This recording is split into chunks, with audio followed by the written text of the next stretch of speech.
ফিলিস্তিনের স্বাধীনতাকামী সংগঠন হামাসের বিরুদ্ধে তীব্র লড়াই শেষ হলেও গাজায় যুদ্ধ বন্ধ হবে না বলে হুঁশিয়ারি দিয়েছেন ইসরায়েলের প্রধানমন্ত্রী বেনিয়ামিন নেতানিয়াহু।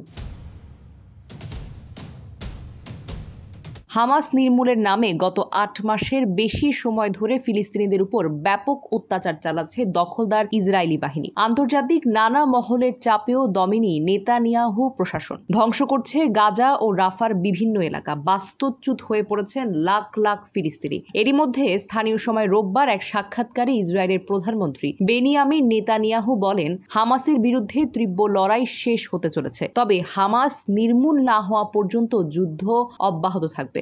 সাক্ষাৎকারে তিনি ইঙ্গিত দেন, গাজায় এখনও আটক সব বন্দীকে মুক্তির ব্যবস্থা করা না হলেও কয়েকজনকে ছেড়ে দেওয়ার বিনিময়ে তিনি আংশিক চুক্তি করতে প্রস্তুত। তবে তিনি জোর দিয়ে বলেন, গাজায় ইসরায়েলের যুদ্ধ শেষ হবে এমন কোনো শর্তমূলক চুক্তি তিনি মানবেন না।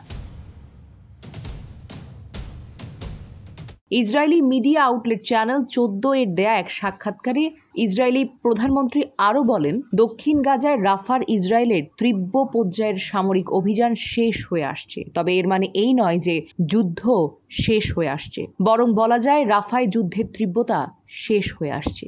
এদিকে উত্তরাঞ্চলের আল শাতি শরণার্থী শিবিরে হামলার পর এবার আল মাওয়াশি এলাকার বিভিন্ন শরণার্থী শিবিরের কাছে ঘোরাঘুরি করছে দখলদার বাহিনী। অন্যদিকে পশ্চিম তীরে স্থলাভিযানের মধ্যে 12 বছরের এক শিশুকে গ্রেফতার করেছে দখলদাররা।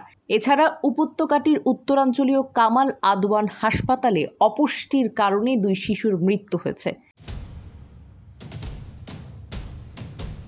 এরই মধ্যে রোববার লোহিত সাগর ও ভারত মহাসাগরে নতুন করে 2টি জাহাজে হামলার দাবি করছে ইয়েমেনের সশস্ত্র গোষ্ঠী হুতি। ট্রান্সওয়ার্ল্ড নেভিগেটরের ড্রোনের মাধ্যমে হামলা চালায় তারা। এছাড়া ভারত মহাসাগরে চলাচলরত স্লট শিকোইয়া নামের জাহাজে একাধিক ক্ষেপণাস্ত্র চালানো হয় বলে দাবি করেন হুতি মুখপাত্র ইয়াহিয়া সারি।